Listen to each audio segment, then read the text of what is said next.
And welcome back to episode 4 of The House in Fata Morgana. We are still exploring this rather British backstory. I don't know if British is the right origin of these people, but I'm just going to assume... Well, actually, they may be Italian. Either way, I'm giving them a British accent because it's easier. And also, who cares about offending British people? I'm sorry, my British friends. I'm sure you'll understand. So even you don't always like the priest. Let's skip Mass on Sunday then. We can go play... No skipping church. That's final. As grew the brother, so too did the sister. That day, Nellie would be turning 14, and Mel, 3 years her senior, was 17. You saw it with your own eyes, so you know just how much she has changed. She was always a cute little girl, and she grew into an even more beautiful young woman. Though she was only 14, she was well on her way to becoming a fine lady. As for her character, well, it's a different story. But a girl like that has her own charms, would you not say? Drifting down the river of time, the two siblings matured into healthy young adults, but the core of their relationship did not change in the slightest. Nellie was very much attached to her brother, and as much as Mel complained, he still cared deeply for his sister. Around the time the sun had begun to set, carriages started lining up outside as well-dressed aristocrats made their way into the house. As Nellie had suspected, the majority of them were boys. Yes, I understand. You don't need to say anything more. Rose Manor, right? Okay, we'll go together. Who's the question mark? Me, alone? No, please don't make me. The inhabitants of Rose Manor are surely living quite contented lives, and I'm sure they don't remember a thing. What do they not remember? Oh, you can't play with my heart like that one. The house in Fata Morgana. Alright.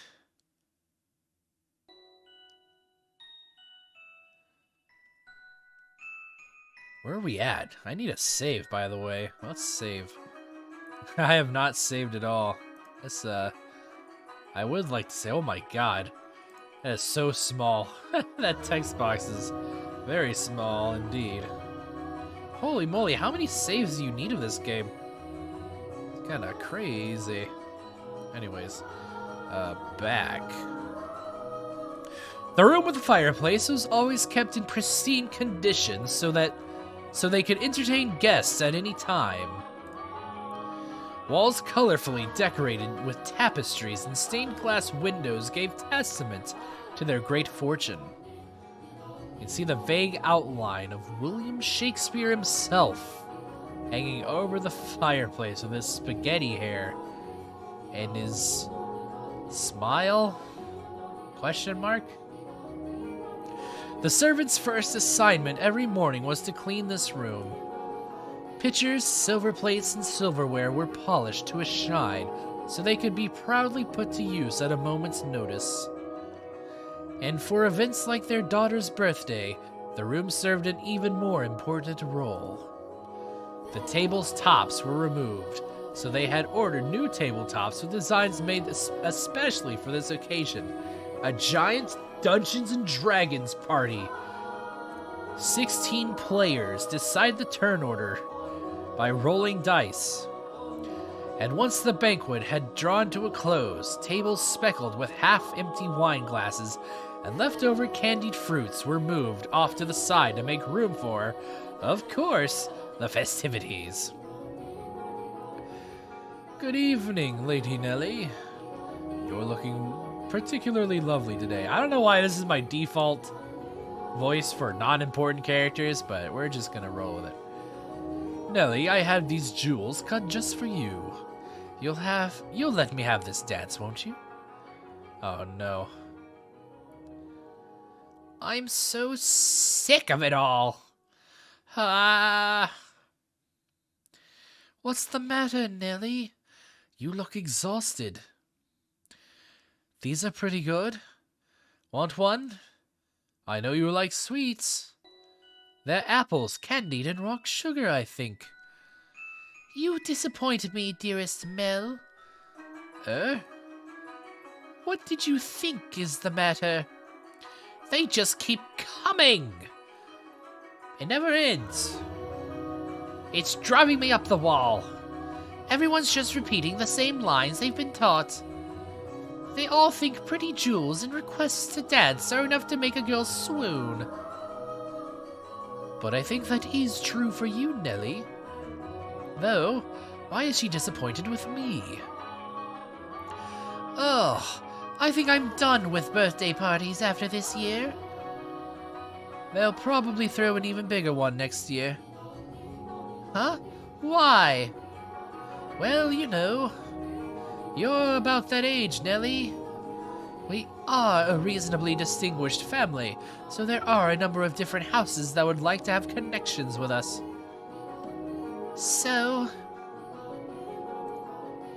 what you're saying is, do it for the family? No, that's not.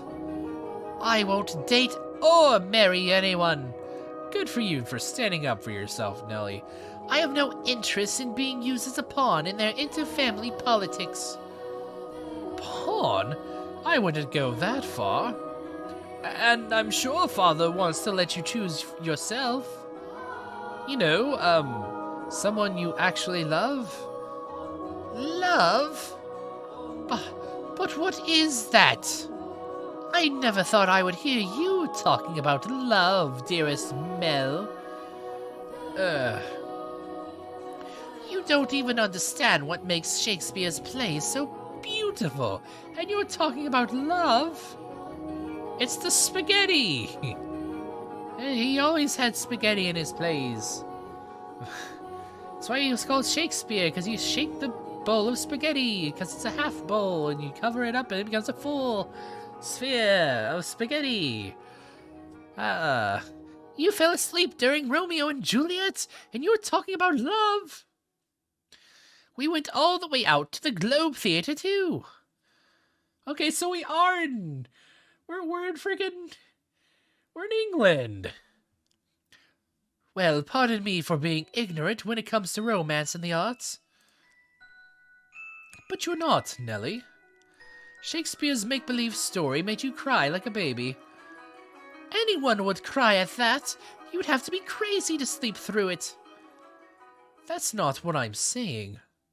Someone as emotionally vibrant as you, Nellie, would have no problem finding love. Dearest Mel, we should dance. Lady Nellie, could I have this? No. Let's dance, dearest Mel. What, me? Wait come on, I really like this song. Quit pulling on me, Nellie. What's the point of us dancing? We're siblings. Mother and father are staring daggers at us. No matter. What day is it today, dearest Mel? Your birthday. Exactly, so I can do what I want. Now attend to your princess as a proper prince should. Oh, don't say that out loud. Oh, geez, how did I get myself into this? Nellie's skirt fluttered along with her as she stepped in time to the music. She was not only a skilled singer, but a skilled dancer as well. Mel, on the other hand, fumbled over his own feet, trying to keep up. One would be hard-pressed to describe his dance abilities as good, even as flattery. Though boys of his pedigree were taught to dance as part of their etiquette lessons, he found himself more being dragged around by his sister. He could hardly be said to be attending to her. This is humiliating. Because his parents had been hands off in raising him, largely giving him free rein to study and learn what he pleased. Mel looked like a tangled up marionette. Gosh, the British is starting to invade all of me. From throughout the hall, he could hear giggling, uncomfortable chuckling, and people coughing to disguise their laughter. Come now, dearest Mel. If this is the best you can manage, what are you going to do when you find a girl that catches your eye? Not dance. Very specifically. I won't, so it doesn't matter. Heh. Follow my lead, Mel. 1, 2, 3. 1, 2, 3. 1, 2, 3, 4. Nellie alone enjoyed her time dancing with her brother, and quite thoroughly at that. It did not matter to her that he moved awkwardly or that the guests were giving them cold stares. That's nice. This is very heartwarming. Right before we find a heart on the ground, I'm sure. It was their parents who first cracked under the pressure. Just as their father was about to give an exaggerated cough and stop the music, a ruckus suddenly swelled up near the entrance. What could that be? Who knows? Whatever's going on, I've been spared. The music came to a stop and the party guests began bustling. The siblings' father spoke up sternly above the noise in order to quell the spreading commotion. He ordered the servants to investigate, had the music restarted, gave a short apology for the interruption, and set the party back on course.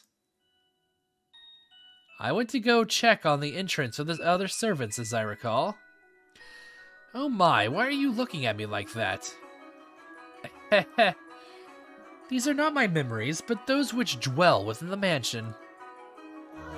Do you think we should be following what happens next from my perspective, then? That is not what confused you? Well, your questions shall be answered in time. In time. In time. Now, let us return to our tale. I don't want to. Though the party had fallen still for a moment, their father's decisive actions restored the guests' festive moods in short order. So it was not by any means the commotion that caused the ball to conclude earlier than planned. Oh dear, I hear thunder. It was rather loud too. Sounds like we have quite the storm brewing. They lived in a country where the weather was nothing if not unpredictable. Rain was a frequent occurrence there. They're in London! The stretches of time with clear skies grew longer as summer approached, but the weather was still somewhat unstable on the cusp of the two seasons. They had a strong wind that night as well, which turned the raindrops into little spears on the window. Were the party to continue on any longer, no one would be able to go home. Although their father was quite concerned that Nellie had not got on with any of the aristocrat boys, he decided to cut the festivities short. Alright. Thank goodness it ended early. How lucky I am. This must be a blessing for always being such a good girl. I'm not sure having your own birthday party cut short counts as lucky. But it was no fun. I can't help it if I'm not enjoying myself. And for heaven's sake, Arthur was here. That doofus with his sword. I have no interest in dancing with that dunce. Dancing. Arthur? Who is that again? Someone who is here? Unbelievable! You don't remember anything, do you, dearest Mel? He came over to play a few times when we were little. He's covered in gross freckles, and he's a huge jerk. He said my hair looked like the color of fallen leaves. Fallen leaves! Just thinking about that ugly smirk has me fuming. And yet he acts like nothing happened. He even calls me Lady Nellie, for goodness sake. Are you listening, dearest Mel? I'm listening, I'm listening.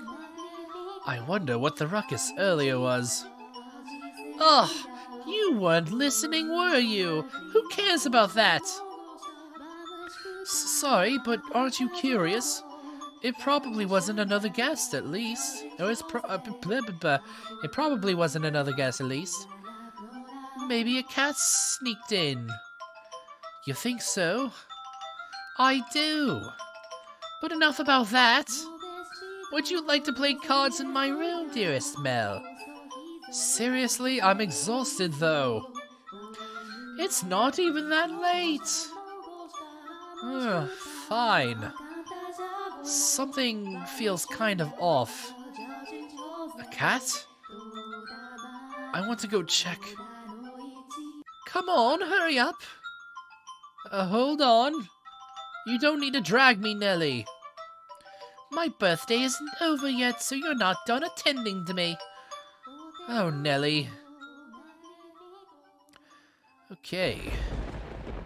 Oh, we got some thunderstorm. Alright. The house in Fata Morgana. Already keeping me on edge. I don't like it. But I will press on. Next time we will find out where exactly we are now. Because this is a little bit of a different scene from the looks of it. So, until next time, bye.